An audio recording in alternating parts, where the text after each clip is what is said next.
Bonsoir les enfants, c'est papa. Vous êtes toujours, nous on est à notre propre rythme à l'intérieur de la clinique. Et on a ce qui est très important qui nous donne la force. Et l'homme qui nous donne la force, c'est toujours l'homme qui tape les gens pour vivre. Parce que l'homme qui tape les gens pour vivre, il a toujours des mécanismes pour donner aux gens de la force. Bienvenue dans le 3e podcast de la journée, les enfants. Bonheur, amour, chaleur. Je vous ai dit, on ne sortira plus jamais de la clinique sans prendre une perfusion de bonheur. Ce qu'on vit dehors est trop dur, c'est trop stress. Si on ne prend pas une perfusion de bonheur par jour, je vous dis qu'on va tous avoir le stress. On va tous avoir le stress. Et le bonheur, c'est quelque chose qui nous renvoie parfois à nos capacités humaines à se dépasser. Bravo Francis Ngannou. Bravo Francis Ngannou. Tu as fait beaucoup de communication depuis que tu es arrivé au Cameroun. Mais je me demandais toujours dans mon cœur à quel moment tu vas faire preuve de grandeur. Je me demandais d'abord, est-ce que tu vas élever le niveau? Après, je tombe ce matin sur ce message de félicitations que tu envoies dans toute ta grandeur à Tyson Fury. C'est-à-dire que tu n'es pas quelqu'un qui chope Brockpot. Tu n'es pas quelqu'un qui vomit sur la main tendue. Tu n'es pas quelqu'un qui ne reconnaît pas quand quelque chose a été clair. L'ingratitude dans le milieu du business. Quand quelqu'un t'a amené à cette lumière, c'est très important de le reconnaître. Et voir ce message que tu as envoyé à Tyson Fury te remet encore au centre. Au centre. Et je suis allé voir encore cette autre interview que tu as donnée sur l'autre chaîne Canal+. Là où tu dis que tu n'en as pas encore fini avec Tyson Fury. Oui, Francis Ngannou. Il faut à tout prix qu'on sorte de ce débat de ton tour au Cameroun. J'aime qu'on repart sur le Francis Ngannou qui brille.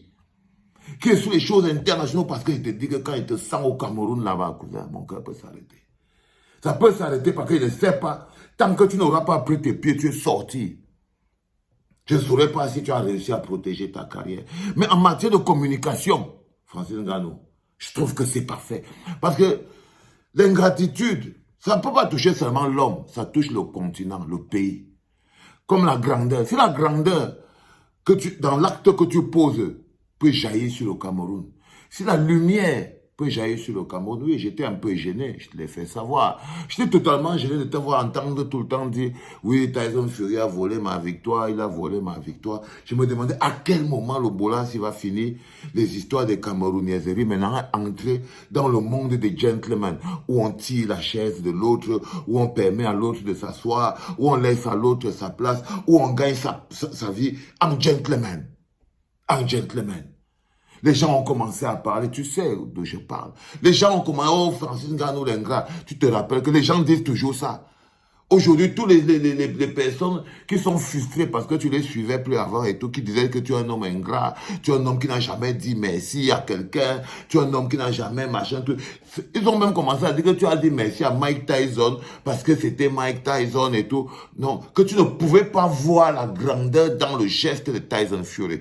C'était la peur. C'était la peur que toi, Francis Ngannou, tu ne voyais pas la grandeur dans le oui de Tyson Fury. Parce que si tu ne vois pas ça, personne ne va plus jamais t'ouvrir la porte. Personne ne va plus jamais t'ouvrir la porte dans le monde international du business. C'est-à-dire que quand les gens ont réussi à t'accepter dans un cercle très fermé et tu ne donnes pas l'impression qu'on t'a accepté. Quand les gens ont réussi à dire oui, viens ici parce que tu fais partie maintenant des 3%. Et tu n'arrives pas à te rendre compte que c'est un homme qui décide de te mettre dans la classe des 3%. C'est un homme qui décide de prendre des risques et tu as dit dans ton message, afin que nul n'en ignore ma fierté des enfants, afin que nul n'en ignore que Tyson Fury a fait preuve de grandeur, de super grandeur en acceptant ce combat avec tous les dangers. Avec tous les dangers. Il a accepté de prendre des risques que personne d'autre ne voulait prendre. Tout ça en étant le détenteur du titre, le champion. Et aujourd'hui, Tyson Fury te rend l'appareil. Parce que comme lui, comme toi, il veut un deuxième match. Il a trouvé que c'était bien, que ce qui se passe entre vous, vous réussissez à faire évoluer la pensée du monde. Le dream du rêve. Il veut continuer de faire partie du rêve de ta vie. Francis Ngannou. Tyson Fury veut continuer parce qu'il comprend que ta vie est un rêve. La vie de Tyson Fury, ce n'est pas un rêve. La vie de Tyson Fury, c'est la vie d'un homme normal. Ce n'est pas en Angleterre. Ce n'est pas une vie de rêve qui va être écrite comme un film à Netflix, comme la vie de Francis Ngannou. Et Tyson Fury, il a vu ça. Il a vu que ton histoire n'est qu'à son début.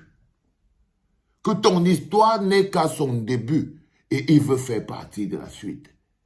Pourquoi quelqu'un voudrait faire partie de la suite de ton histoire s'il se rend compte que tu es un homme qui ne connaît pas rendre la gloire aux autres, qui ne connaît pas donner la place aux autres, qui ne connaît pas dire merci, qui ne connaît pas reconnaître quand quelque chose lui a été donné, qui ne connaît pas reconnaître quand l'opportunité. Et j'ai vu ce... Depuis le matin, je vois ça, j'ai dit non, je veux faire mon dernier podcast avec ça. Et là, tu as réussi à démontrer que tu n'es pas quelqu'un qui... Tu vois pourquoi les gens doivent comprendre pourquoi les grands de Hollywood ont décidé d'accepter Francis Ngannou. Et c'était un test. Pour voir si tu connais reconnaître la puissance de ce qui te fait entrer dans le monde des puissants, dans le monde des 3%. Et ton message est tombé. Et ton message est tombé, Francis Ngannou. Et ça t'a rétabli dans ta grandeur. Ça t'a rétabli dans ton humilité parce qu'on avait tous peur que, à force de dire moi, je. C'est que c'est le piège. Tu commences à dire moi, je. Tu oublies de penser qu'il y a un ensemble de forces autour de toi qui gravitent et qui travaillent pour construire la légende qui est la tienne. Et tu es là, moi, je. Si les gens ne t'offrent pas de beaux combats, si les gens ne t'offrent pas de gros challenges, si les gens ne t'offrent pas la possibilité des difficultés, tu n'auras pas la possibilité de t'améliorer, tu n'auras pas la possibilité d'être le meilleur. C'est l'école de la vie. C'est l'école de la vie. Tu n'auras pas la possibilité de devenir meilleur si les gens ne t'offrent pas l'adversité dont tu as besoin pour démontrer tes capacités. Si les gens ne t'offrent pas, si personne ne s'arrête pour te donner la possibilité de montrer tes compétences, tu ne peux pas montrer tes compétences. Et Tyson Fury t'a donné la possibilité de montrer tes compétences. Et cette possibilité qu'il t'a donnée là va te permettre de donner la possibilité à d'autres personnes. Aujourd'hui, il y a ta fondation qui ouvre au Cameroun, à Douala, pour que les gens aient la compétence pour arriver jusqu'à un certain niveau. Bravo champion, tu as encore fait preuve de grandeur. Les enfants, à chaque jour, rappelez-moi toujours que nous ne devons pas passer une journée à la clinique sans magnifier la grandeur. On ne peut pas, on doit réguler la quantité d'énergie négative et de colère qui traverse notre corps. Et chaque jour, on doit avoir un poste par jour qui rétablit la grandeur dans notre environnement, qui rétablit notre esprit conquérant, qui rétablit notre appartenance au continent, qui rétablit le fait que nous soyons fiers d'être des continentaux. Ça fait partie du processus. Ça fait partie du processus. La fierté d'appartenir à notre pays ne doit pas être éteinte par la misère ambiante dans laquelle nous vivons. Parce que le bonheur se construit par nous. Cette misère que vous voyez là, cette souffrance que vous voyez là, c'est des gens qui l'ont construit. Ce n'est pas le pays qui est maudit. Ce n'est pas le pays qui, lui, il est maudit. Non.